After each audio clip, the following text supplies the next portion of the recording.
Ondo State chapter of the People's Democratic Party has accused Governor Lucky Aiyedatiwa of neglecting and abandoning all unfinished projects left by his predecessor, the late Governor Rotimi Akeredolu.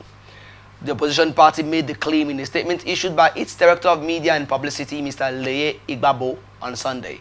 The PDP expressed strong conviction that Governor Aiyedatiwa is deliberately attempting to destroy Akeredolu's legacy in the state. According to the party, the governor's unwillingness to complete the ongoing projects is motivated by political vendetta stemming from earlier conflicts during Akeredolu's illness and after his death in December 2023. The statement said Governor Lucky Aiyedatiwa has boasted of his powers to halt any projects that do not align with his interests, leaving beneficiaries to find alternative funding to complete them. Given the abundant resources at his disposal, it is unclear why he would neglect these projects unless his aim is to erase his predecessor's achievements. In response, the Ondo State All Progressives Congress Media Director Mr. Steve Otaloro dismissed the PDP's claims as false and politically motivated attempts to regain relevance. He stated that Governor Aiyedatiwa has been making continuous efforts to complete all projects initiated by the late Governor Akeredolu.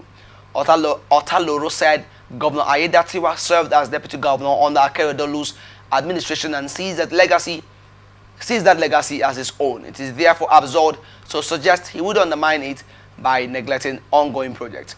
He further accused the PDP of resorting to disinformation following their failed attempt to overturn the November 16, 2024 governorship election results, which confirmed Aiyedatiwa's victory.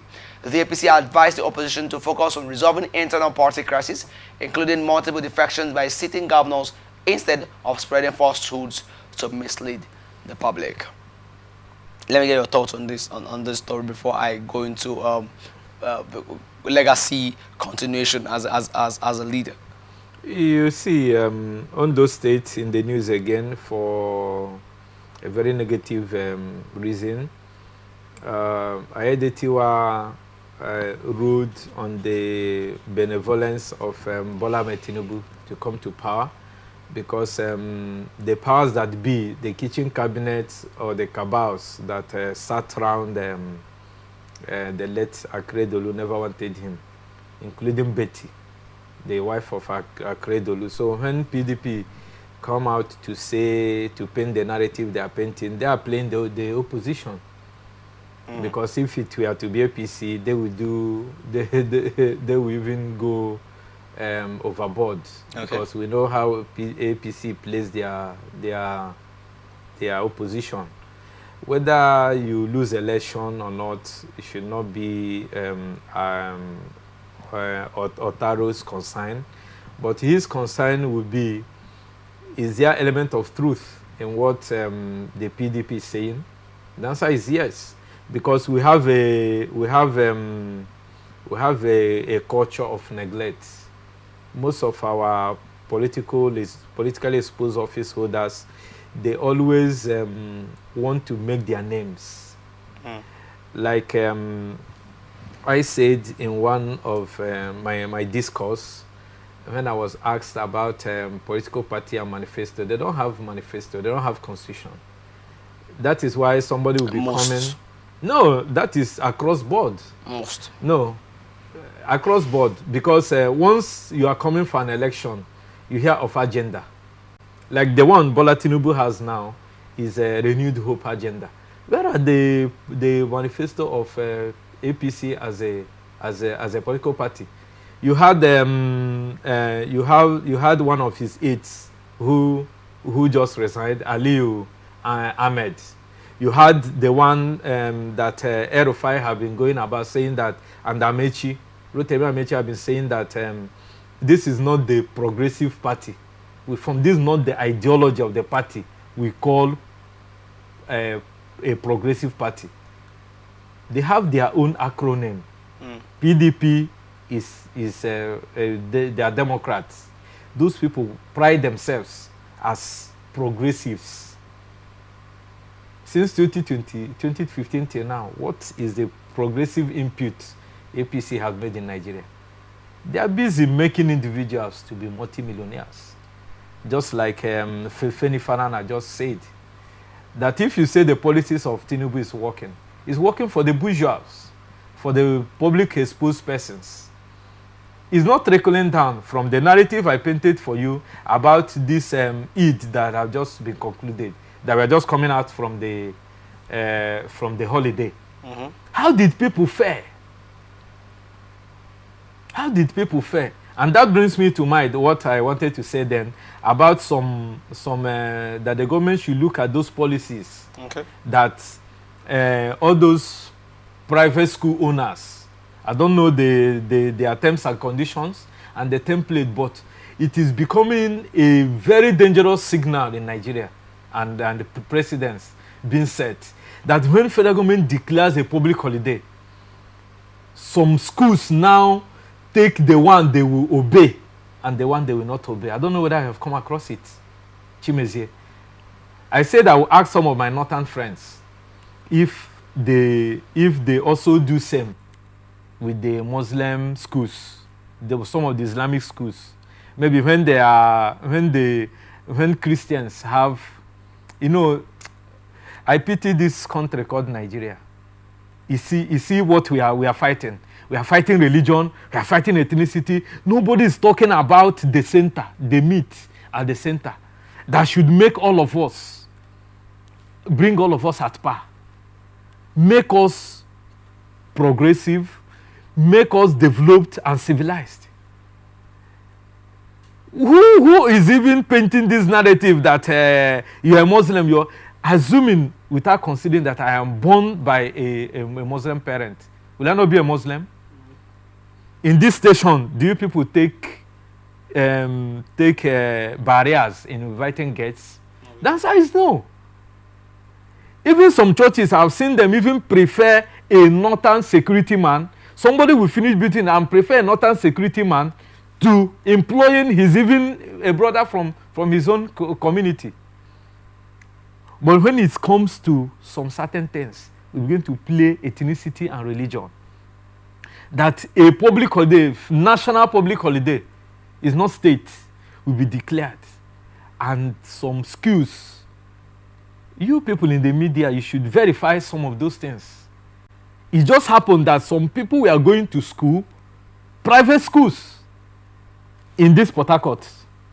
Fully operational. Fully operational. Or they had something special. No, it was not. Classes were going on. Go and make your research. That is why I tell you that I go out and source what I say. Okay. I get feedbacks. And once I get the feedback, I also make informed inquiry in order not to disinform people. It's not only during this time that I've had it. I've had it over time from other so-called Christian states. Even in my own hometown, brother, do you know that some of the Christian schools there, during those holidays, I will call my mother, who is staying with some of my cousins and my nieces. He said, he said that a sister said that they should come to school. They are not observing this one. I'm giving you a direct quotation. But that's a personal issue. It's not. No, I mean when you have a national public holiday, okay, that students should be at home. The school curriculum you're using, is it not federal standard? How do you say it's a personal issue? What if it wasn't compulsory?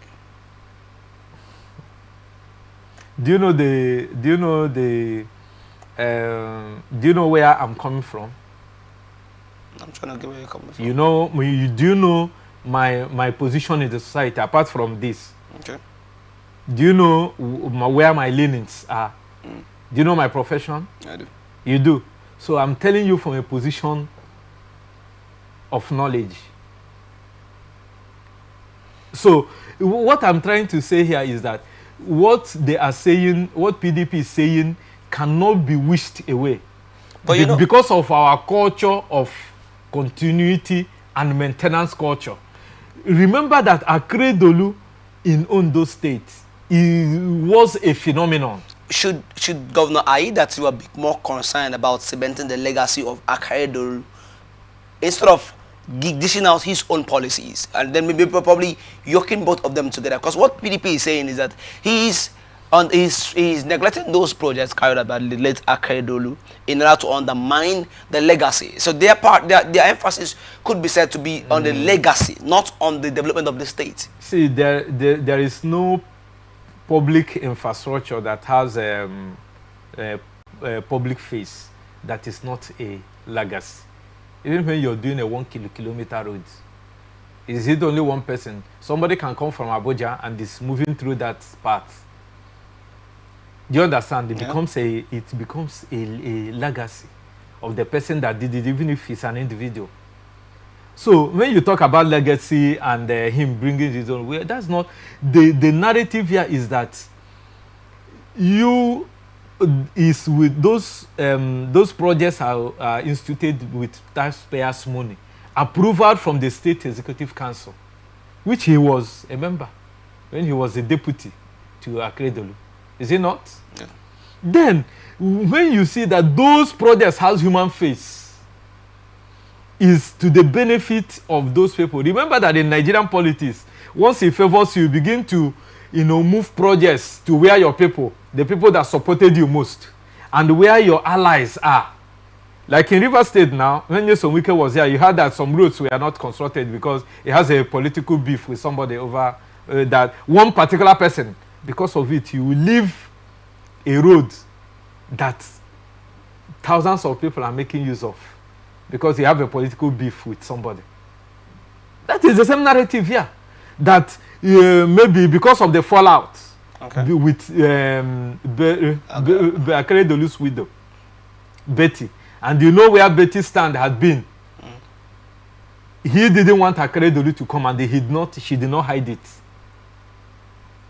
So Akeredolu's legacy might be deliberately being undermined by Akeredolu, by Aiyedatiwa, because of the fallout he has with the widow of Akeredolu. I don't know whether you followed their banter prior to the election. I was there. I got all those narratives and the way dissected it on this Temple of Truth. And if the PDP is saying it, they are not accusing Aiyedatiwa, they are stating the obvious. And what that means is that Aiyedatiwa want to, have his own face, jettisoning continuity. Jettisoning continuity. That taxpayers' money has been there. And most, how the award contracts in the Nigerian setting, maybe 80% upfront, 70%, so that they will get their own $1 share. If you know the $1 share now, so they will get their own and pick their host.